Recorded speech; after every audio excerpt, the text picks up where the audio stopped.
Welcome everybody. There's three, I think, that haven't been here before. We've got Willem, who's from Holland originally, and Jane from Cambridge in England. Welcome both of you. They're a couple, by the way. And some people will know Diane. She's new to the Cosmic Group, but she's very frequently visited the Spiritist churches in the area, I think. So that's where I met you before. Waiting for two more people, but they'll have to be late, unfortunately. Yeah. All right. So today we've got the beautiful Kathleen Rundall, who I've known almost the same time I've been in Karoi, 6 and a bit years, pretty much. And she's been a beautiful friend, and she works with not a job really, but you go to the Spiritist churches and assist them running the Spiritist churches. Karoi, Timpiawai, other ones, or that's enough? Yeah. Okay. So welcome all the new people and welcome to everybody else, and a big round of applause for Kathleen, please. Okay. Well, it's my absolute honour to be in the midst of what is happening right at this moment. The Kathleen that you see is the transmitter of what we will be hearing for much of today. It's something that I've done for a long time, so I'm just familiar with putting my personality self aside and allowing information to come through that I translate into words that benefit self and others. And so I get very excited about it because when it happens, the world changes for me. And I'm available to, at the moment, a new set of entities that have come into this universe so dynamic, so powerful, so loving, so creative. And it's obvious that this is so because the universe is spinning in such a magnificent way at the moment, spinning out old ways, spinning out old information, allowing this group, and it's very wide and there are many people who are able to access this group, but it's a group that has a specific function, and that function is to bring us back into the beauty of what it is to be the individual self. Me, like as I speak, it's saying you, your individual self. This whole group, we've spent so much time fantasizing about what is after death. What has caused all this?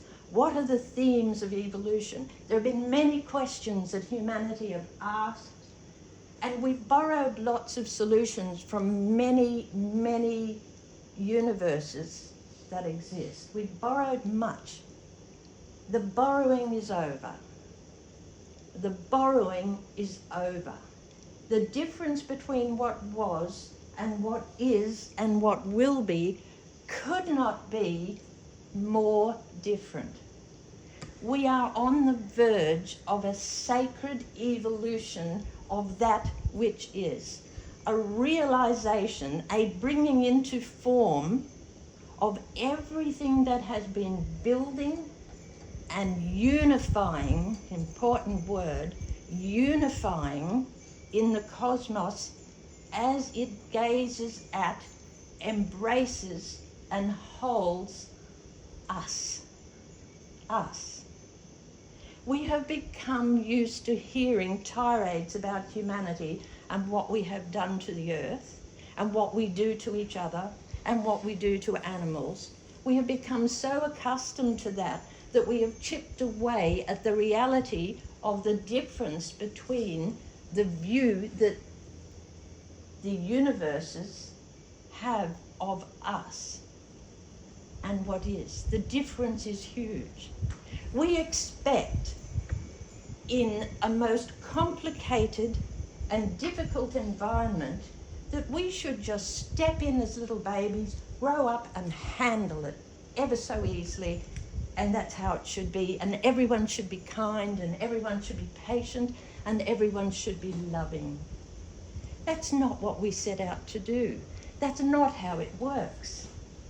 And so we've put very heavy burdens on our shoulders, and when we don't reach our targets, we have become very negative about the role individually and collectively that we have had on this planet. The refreshment that is happening at the moment is the result of those who have refreshed their thinking about the role that they play on the planet. That's where the change has come. And it has built over a very, very long time, but it has been flowering in the last 50 years, or even a bit more, since the Second World War in particular.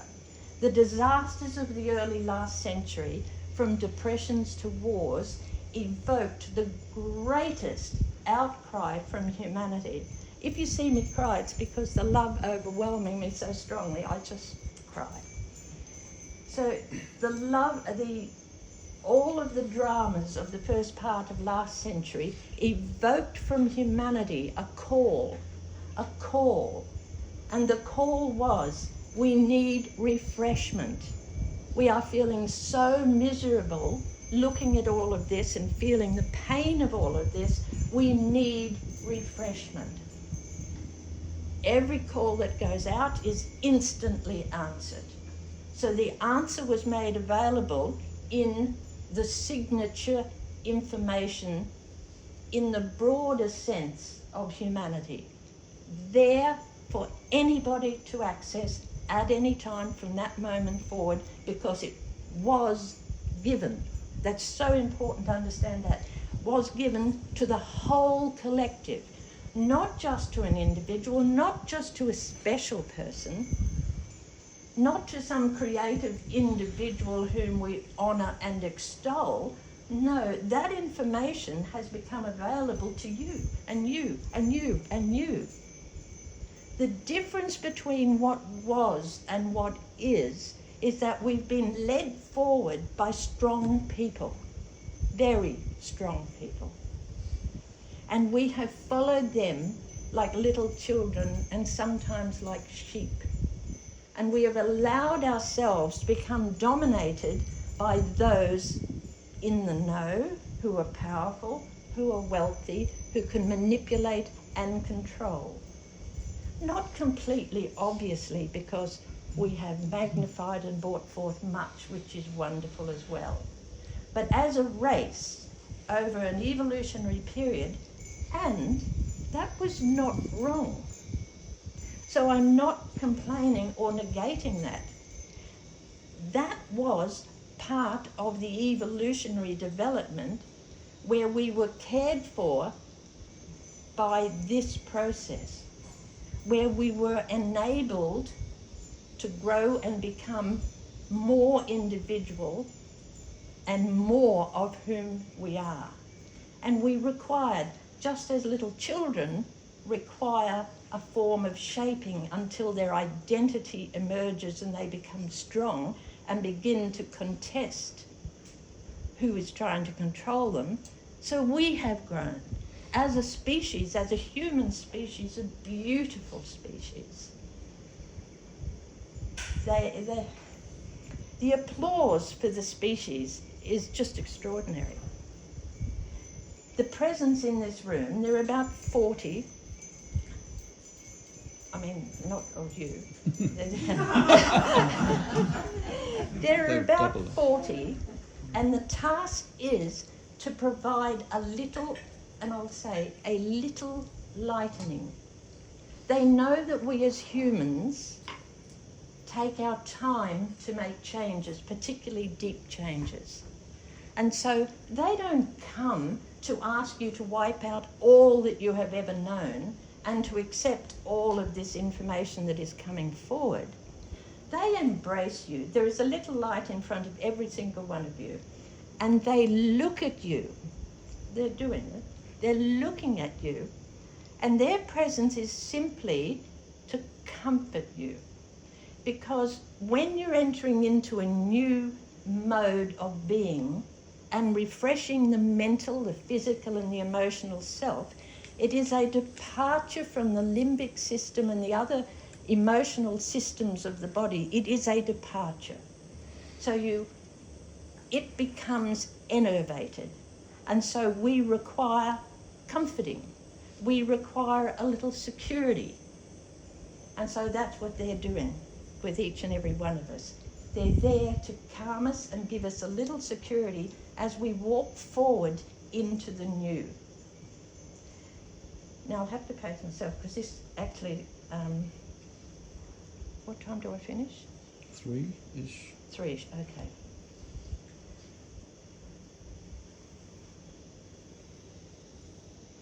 So take your time. There's so much that I love to take from them, but they say just take your time. It's not time for everything to be revealed. Okay, so we're now here. And so we're now in this phase of humanity beginning to turn towards individualization. The individual becoming more and more aware of their gifts, their abilities, and their worth. Whereas before, it was in groups, and it was special religions, and it was leaders, and it was talented people, and those who had control, and they managed all of us. But now we're moving away, and when we talk about evolution, of course we're talking about ages. We're talking about long periods of time. But we're moving into a sacred realization of the worth, and that is the theme of today, the worth of each one of you and each person who comes into this world to realize that, to realize the dream of the Creator. That is one of the most beautiful things you can ever feel. When you feel that you are part of the dream, that you are part of the escalation of the worth and the travel that humanity has made through time, and to the preciousness of the sacrifices that we've made, the hardships that we've endured, the pressures that we've withstood. And now the wonderful thing is to understand all of that brought us to where it was. So it wasn't wrong. It was, we learnt so much and we grew so strong and so brave and so powerful. And we're now beginning to feel, well, it's our turn now. It's our turn.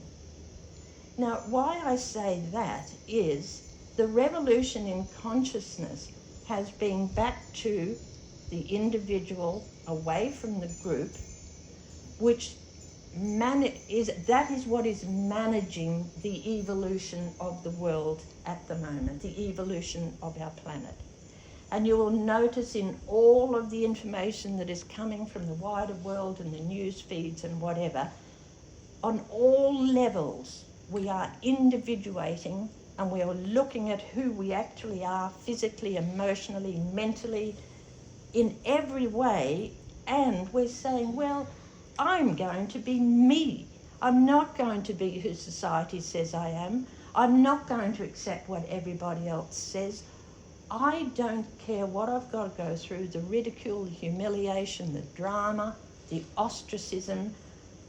And so many have stood up and claimed their identity that would not have been able to do it before because they would have been killed. They would have been imprisoned. They would have been damaged permanently. Well, now it is happening. So now we don't stride forward. That's not the image that I want to convey. We inch our way. We can't say centimetre our way forward, can we? So we inch our way forward. And it is so important, beloved ones, when you realise your own worth, that is enough. Don't claim heroism. Don't try to be the person out the front running the show. that will cause you harm. That will put more damage on your system that your system is not prepared for, and you didn't ask for, and you didn't come for. You came to be a little clearer. You came to be a little kinder. A little more of who you are. It's such a long journey through eternity. We have forever. So when we look at the progress humanity is making, we're making all the complaints about all the climate effects and the overpopulation and the whatever. It's all okay. It's all okay. And we did not come to swiftly clean up the whole world, swiftly change all the energy systems, and everything's going to be fine and lovely within a lifetime or two. That would be insanity to conjure such a dream. So being wistful about it will take you away from the joy of the small pleasure and the wonders, the true wonders of just asking of yourself. Because remember, this is about self-love. Not love of some entity out there, not love of your partner, not love of your children, your friends, or anyone else. This is love for you. I am becoming more of who I am, and I am going to be gracious around this, and I'm going to step forward comfortably. Comfortably. I don't, as has been said, I don't need to be a hero. I don't need to be a flag waver. I don't have to go out there and change systems. We change systems by being authentically the nature of love. That's when love is the most powerful. Love is the greatest power in the entire universes. The greatest power. So to become more loving to self enables us to see more clearly, to be a little more frank when we want to hold back and not ask for what we need or say, this is what I'm doing. To have more pleasure in life, because we're not here to work at it, we're here to enjoy it. When we shrink down our systems, we then become more comfortable with our bodily entity, which we've put under enormous stress in the recent decades, trying to grasp at new concepts, new ways of living, new ways of being. And there's all of these self-help groups, and there's all of these people on the internet, and everyone's telling us how we can be bigger and braver and stronger and more spiritual, and more this and more that and more something else. That stress on the existential nature of what it is to be human is too much. Too much. The issue at hand is we are already enough. We are already enough. And therefore, when we understand we are already enough, we become the beacon. And the physiological effect of that is we loosen up, we become more cheerful, we become more friendly, we're happier. And then what happens? The circuits then immediately move to a new section of the universe. Literally, a new section of the universe. Not by working and pushing and harassing and doing all that, by becoming looser and friendlier and kinder and looking through eyes that see the beauty.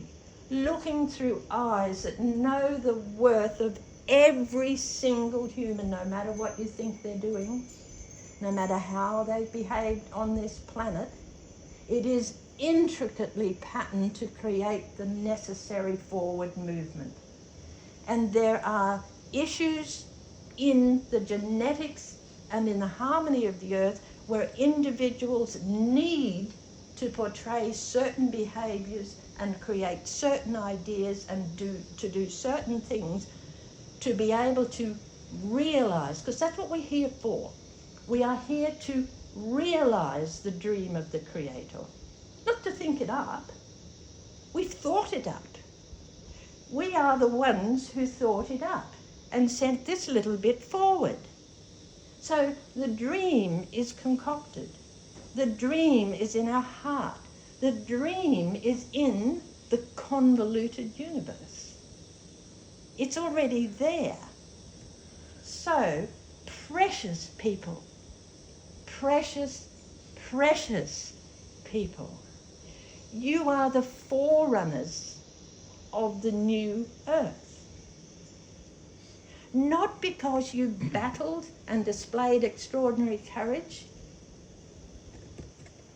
in doing things here.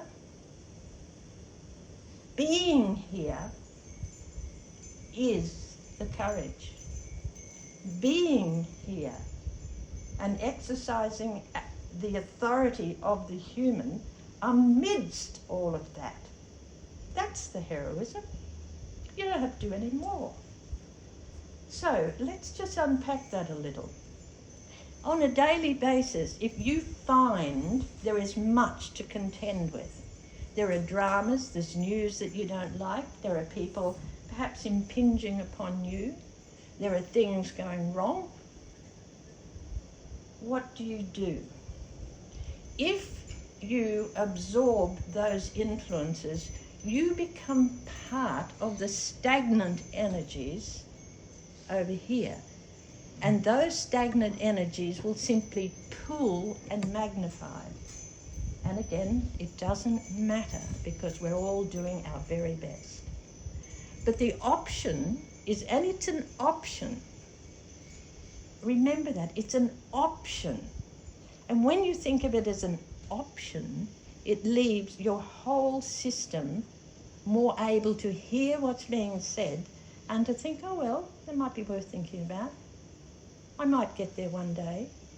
These might sound a bit loose, but the system, when you do that, tranks down and then says, well, maybe it doesn't matter what they're doing over there to me.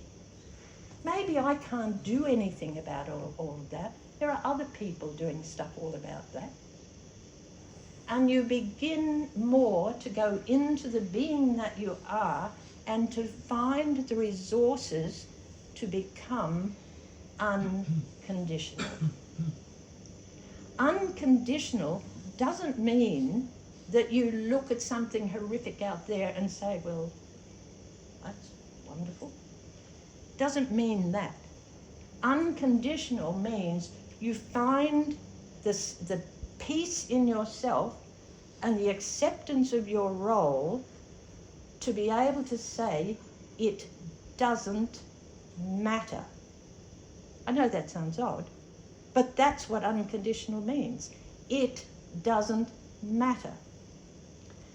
The preciousness of who I am will be more available when I don't tie my nervous system up by worrying about anything that any other being, no matter how close to me or how powerful, it will still tie my system up, and I won't be able to be frank, and I won't be able to initiate the actions that love is initiating through me. For as has been said, the power of love is the greatest power on this earth. The power of resistance brings stagnation. So if we want to live harmoniously and to be the jolliest, happiest, most creative, purposeful people we want to be, then we need to move into the field, and it is a field, our field of comfort, our field where our nervous system becomes very placid. When that happens, the whole beingness, the physical being, has available to it a new and it is new set of information. Because the tradition has been to resist and to fight and to condemn. When we don't do that, the being then becomes aligned. It's like a siphon. We then are aligned with a new set of attitudes, a new set of goals, a new set of information and systems. And they're generally a lot easier. In fact, I think more than generally, they are easier than the struggling set that we'd have over here. The easy set simply means I give up my resistance and I stand here and become a conduit for this energy that is available and that has been called forth by all of the well-wishers and all of the drama that has ever existed on this earth. So intricately designed, personalized, valuable information that I can then construct my new dreams of and be part of the new. It cannot come if I'm over here struggling and resisting, but it can come in volumes, and that's when the innocence comes into play. That's when you begin to realize we're all flaunting our best selves here. We are being exactly who we came to be. And then we realize how our life and our society's lives and our planetary lives have all brought us to this point where so many things are not working for us that we have had to say, whoops, there must be a different way. And that different way has been clamoring at us for a long time. The strongest started in the 1970s, but it did start in the early part of the century. But it requires the quiet, the feeling of great joy of being exactly who I am, without struggle, without effort, without punishing myself for anything I have ever said, done, or been. Because I am precious. That feeling, that acknowledgement of your being as precious is what this new world is all about. When that happens, the joy, now it's all changed. There is an immense dome, and it's like lightning moving, beautiful lightning moving through it, because that's the bit now where when you move into that, the gorgeousness of the universe becomes available to you. You become heartened by the connection that you've got, by the thrilling information that comes into you effortlessly, and the pleasure that you can now innocently indulge in because you don't have to struggle. I'm an old school mum, I always keep to time. And what time were we keeping to? It was it again, it was 3, wasn't it? 3. 3, right, I need a drink, excuse me. Okay. Yeah, so just have a little ease for a moment, have a drink, wriggle, do whatever you need to do.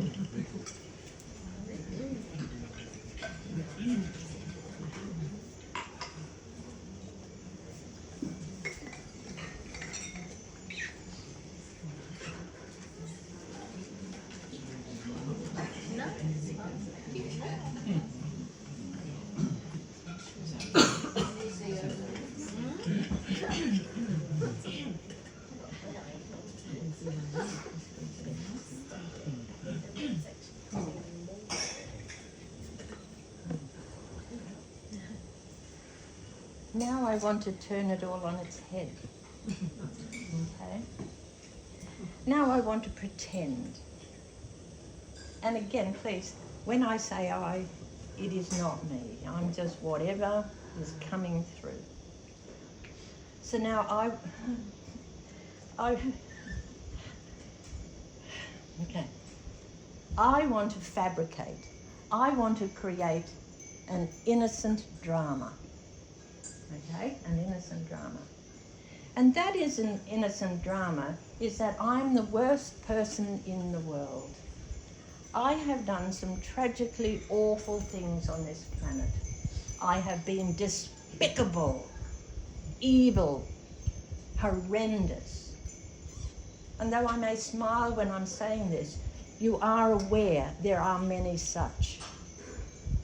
And the pain in their being is what is causing that. The pain of not being enough, the pain of feeling ostracized, the pain of being different and not accepted, the pain of not loving, and that is so painful to not love. The behaviors and the actions come from that pain. And it is intentional that the beings who choose to perform those acts and behaviors on this earth is required. And so we would think, why is that so? And so the universe is trying to loosen your thinking around this topic in particular. If you look at this being, you would say, oh, she is not capable of such things. Believe me, I am. This being has done that and more. Over the journey through the cosmos, this being has been everywhere, betrayed others, a criminal, a deviant. This being has travelled through the whole set of experiences from the beginning of the thought of humanity to the current being here. And from all of that traversing of both this universe and others, the being has learnt much. The being now prefers sanity. The being now prefers generosity. The being is now in love with birds. The being is the hostel for many beings who... See, I'm hearing this news, so it's interesting for me. The being has become the hostel for many otherworldly beings to look through, to finally understand the depth of the disasters and the contemplations of the human mind, and the reconstruction and regeneration and replenishment of the human mind. For we are about great work, and it takes a depth understanding of what it is to stand innocently before others.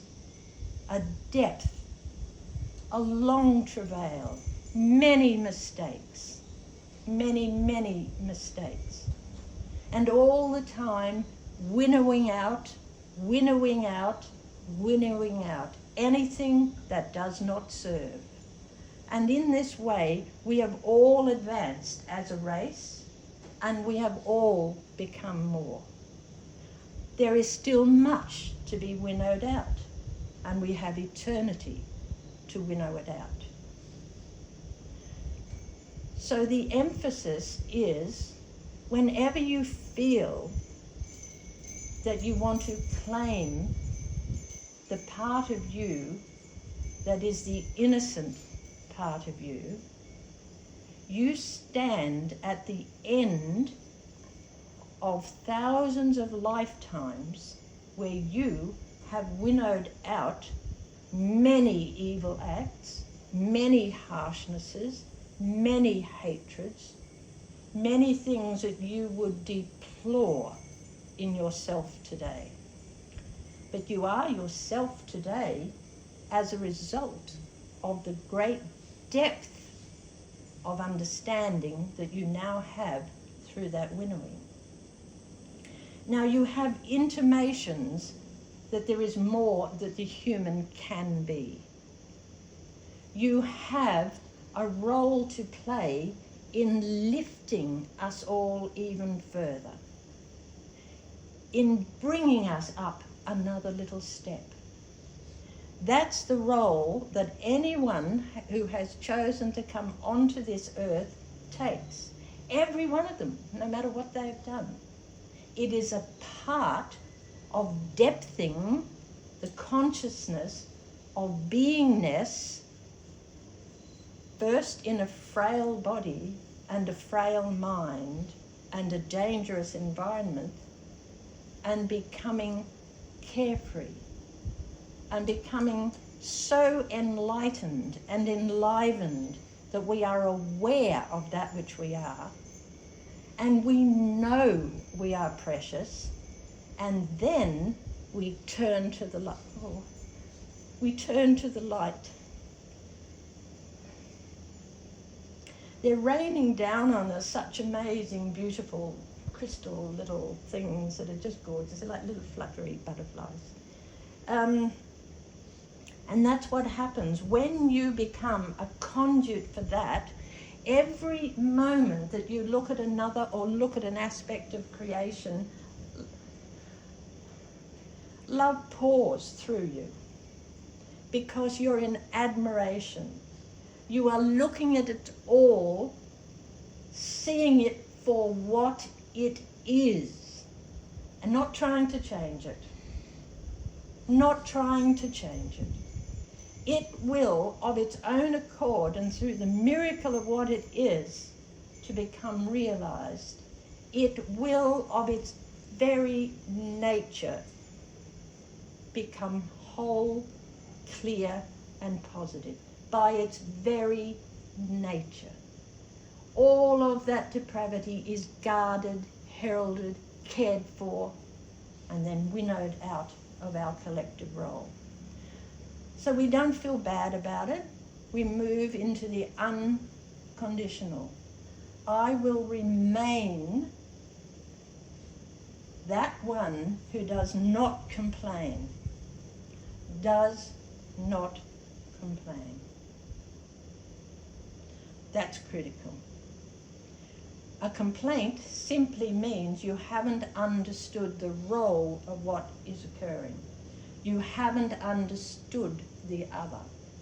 And it's not that you have to go into depth or be responsible for anything like that. You simply have to know, I need to move back into my wholeness and into my innocence and into the conduit that then may enliven, enlighten, and love that being, so that they may take that and may choose to be different. But it's not the role of each individual human to change another human.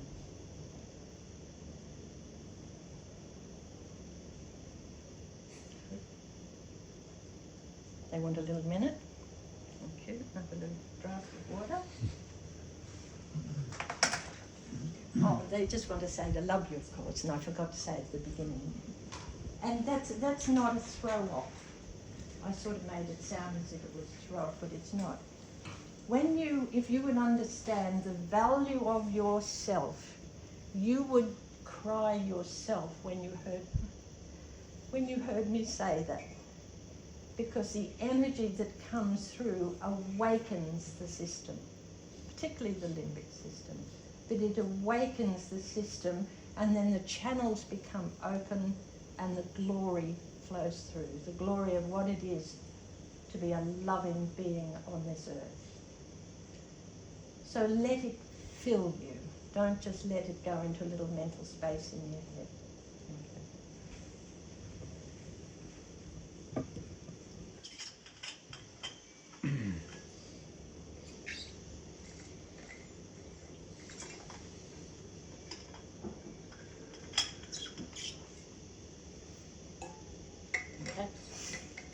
Okay, so we're in flux now.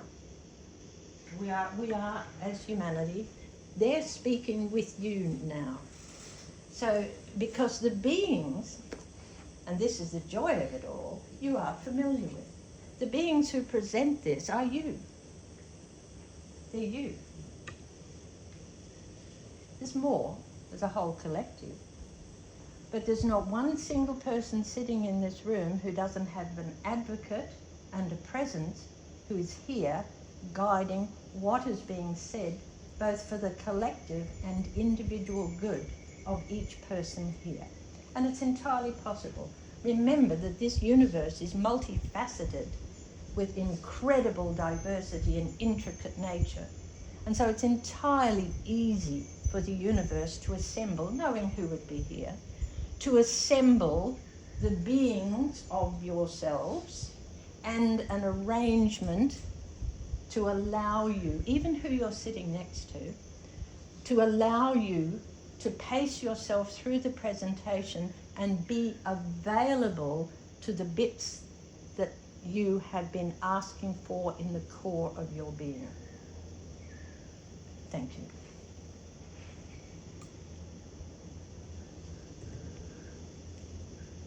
The animals, the beloved animals of this planet are much in the news. We are losing animals, we are losing many species of animals, and we are complaining about it, we are upset about it, much has been destroyed, and we are in that process, we are fulfilling a mandate that has been in the ethers for a reasonable period of time. This may sound harsh. It is not that the universe wishes to remove the great variety of that which is present on this planet, for it is indeed a magnificent creation of all of us. But it is important to come to terms with the nature of the changes in the universe in regard to our planetary welfare. We need to enlist the universe. That's what we need now. We need to enlist the universe. So who better to send as sacrificial entities? The animals. They don't judge us.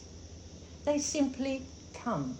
They follow the intuition and energy of their creator, and they become present on this planet and enjoy their journey. No matter whether they're eaten, because when we look back through the whole of the origins of life on this planet, everything eats everything. And so it's simply an escalation of that, and humanity eats animals. That's not to say it will always exist. It is simply to say how it was designed, and the development of this planet necessitated that process as human awareness becomes more and more generous, more and more loving, more and more able to fulfill our needs in other ways. So at this time, as we become upset over the removal of so many animals, either through personal choices of what we eat, or because we're biologists, or because we work with animals, in whatever way, many people are disturbed at both the disappearance of animals and the treatment of animals. And it is wondrous that this is so. It is wondrous. And that simply initiates a new respect in humanity for our fellow travellers. So it's not that we have been, I'm using the word egregious, but let's find another one. Again, we have done this as a part of the plan. And as we have opened up, not only have we let go of the hideous treatment that we gave to other beings as we bound and tortured and enslaved, we've done that with humans. Well, we're also doing it with animals. And in this process, the animals are guiding us. It's not the other way around, because they're clearer. We have it, and it's not because we're worse. It's because we have more complex authority and issues and dreams. And so the animals bring their uncomplicated, mostly unconditional until they become our pets and we interfere with their systems, but mostly unconditional, this is how life is, and they live on this planet in joy. And so their role has also escalated, and the information that they are bringing to us is vital for our own welfare. As we move into the new period, we required a nurturing of a different sort, and our bodies will become different, and our bodies will become lighter, and we will want to be more mineralized. I could go on for a whole day. Sorry, excuse me, pardon me.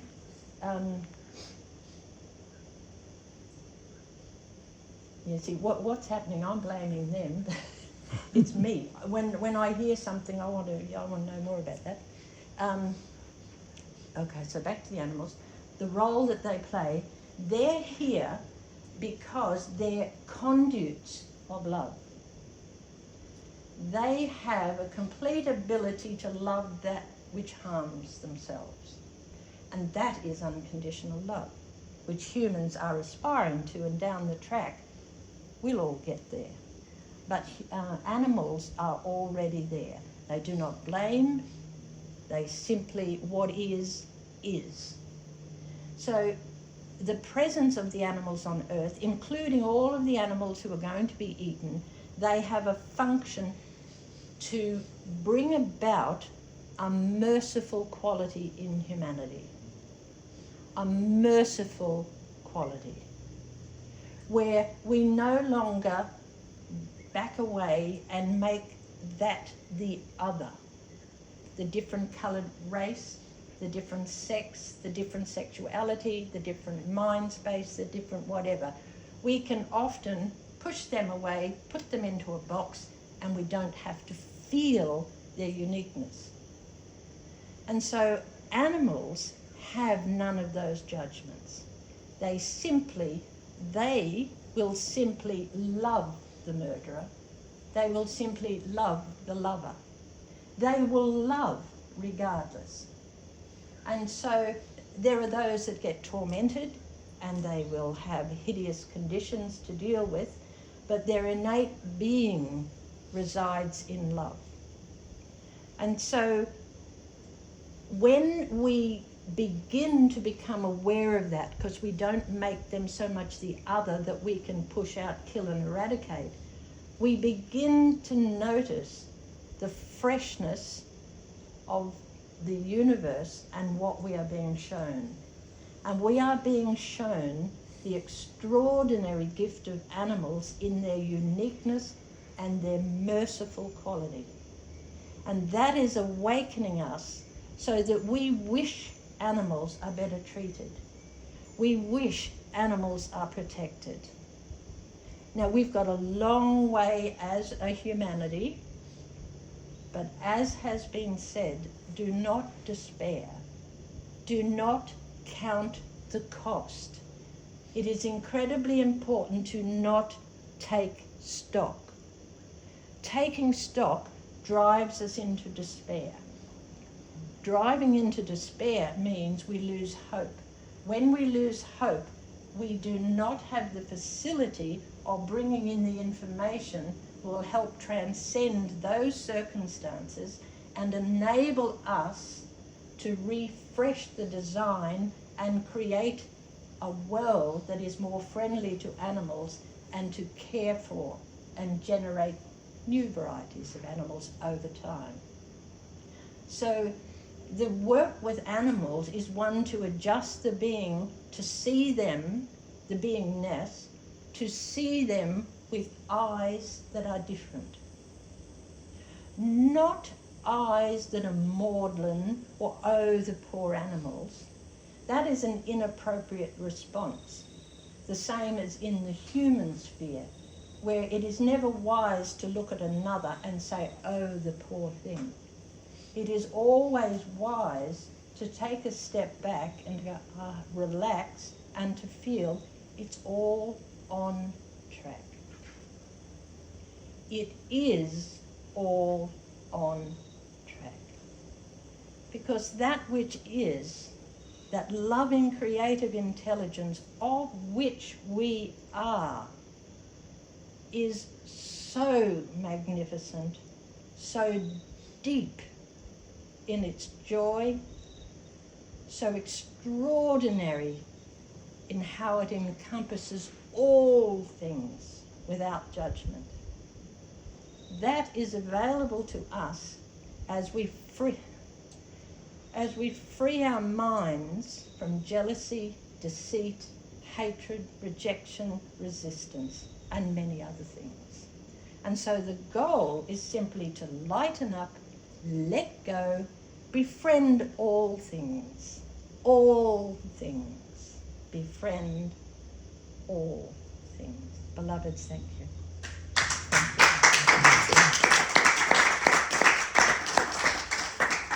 Okay. Now, after our break, there are going to be questions.